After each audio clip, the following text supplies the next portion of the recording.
আসল গুরু আর নকল গুরু চেনার কিছু কিছু উপায় আছে। মায়েরা বলবো কি? বলবো?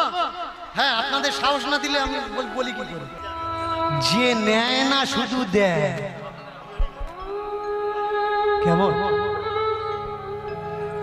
গুরুকে আর শিষ্যকে, গুরু হচ্ছে পিতা, শিষ্য হচ্ছে পুত্র, সন্তান, তাই তো? গুরু যদি বাবা হয়, শিষ্য যদি ছেলে হয়, একটু বলবেন।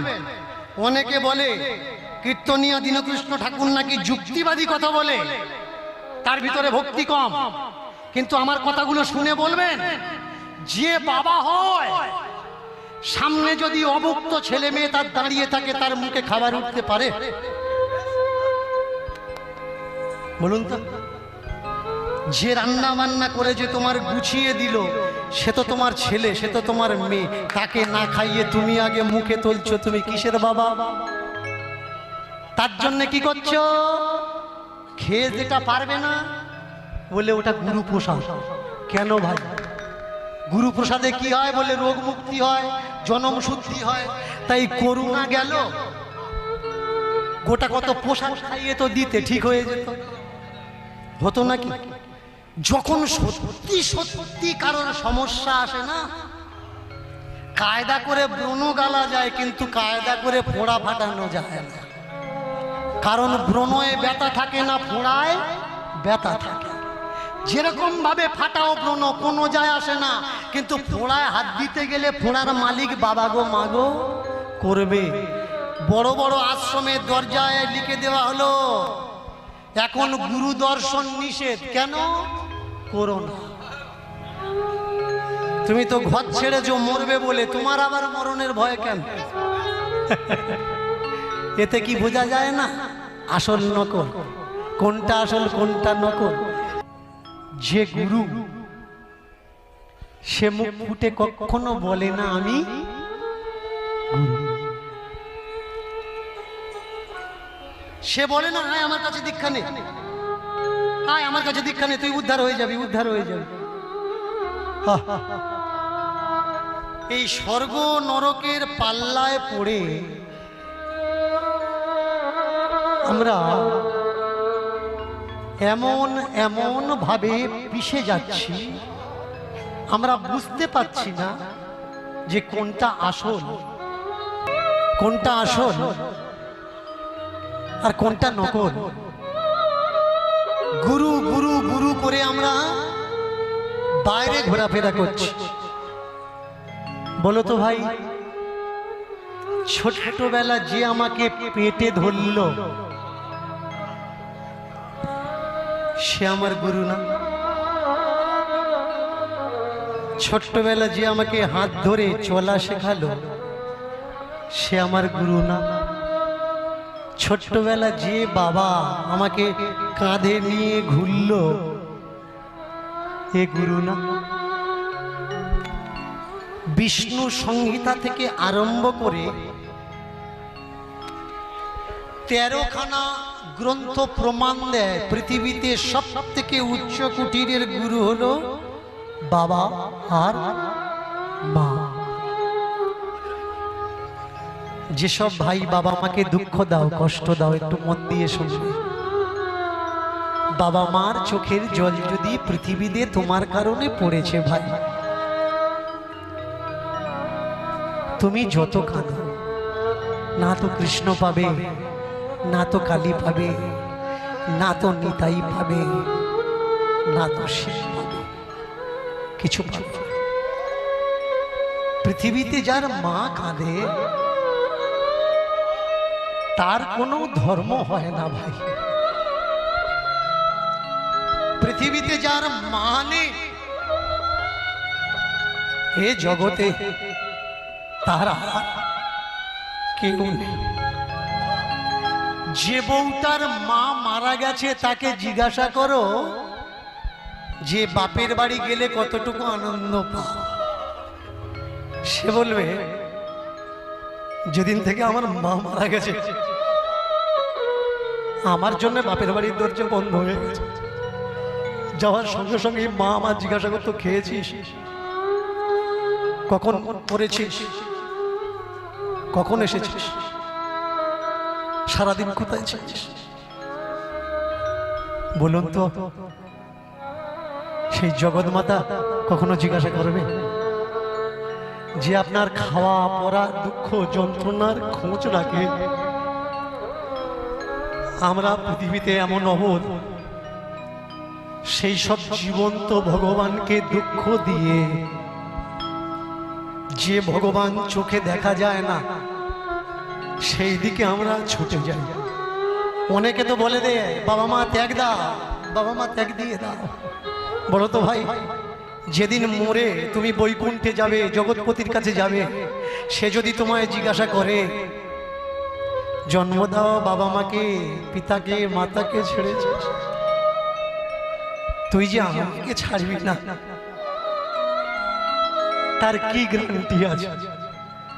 আমি কোন বিশ্বাসে বৈকুণ্ঠে তোর ঠাঁই দেব?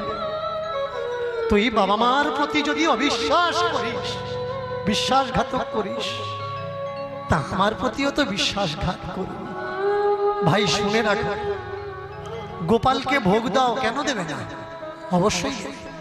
কৃষ্ণকে ভোগ দাও, কালীকে ভোগ দাও, অবশ্যই দেবে। দুর্গাকে ভোগ দাও, লক্ষ্মীকে ভোগ দাও, নারায়ণকে ভোগ দাও। কিন্তু মা যেটা খেতে ভালোবাসে, মাঝে মধ্যে মাকে কিনে দিয়ে দেখো। বাড়িতে গুরুদেব আসলে গুরুকে দক্ষিণা দাও, অবশ্যই দাও।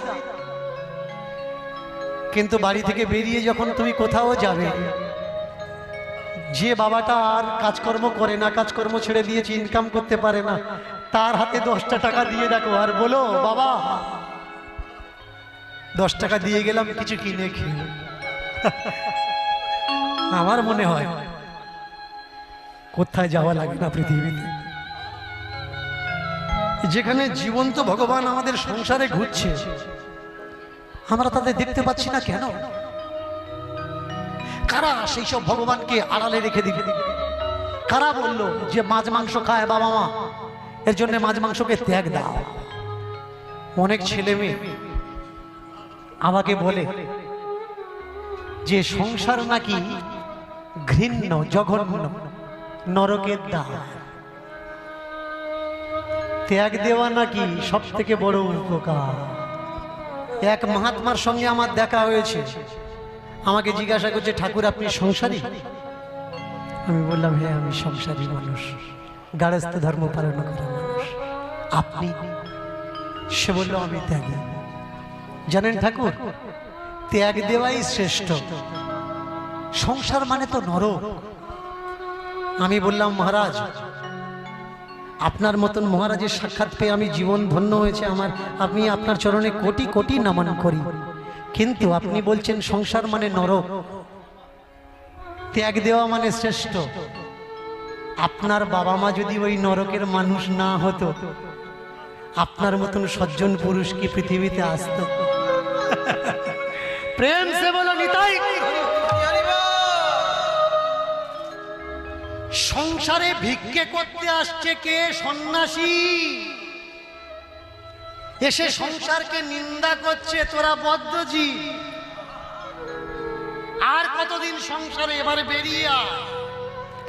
ওই সব বাবাজিকে আমি বলবো সবাই যদি সংসার থেকে বেরিয়ে যায়, যারা বেরিয়ে গেছে তাদের খাবারকে জোগাড় করবে। তারা ভিক্ষা কাদের কাছে চাইবে যে ভিক্ষাটা দাও, আমাদের যাচন ক্রিয়াটা পূর্ণ হোক? না ভাই না।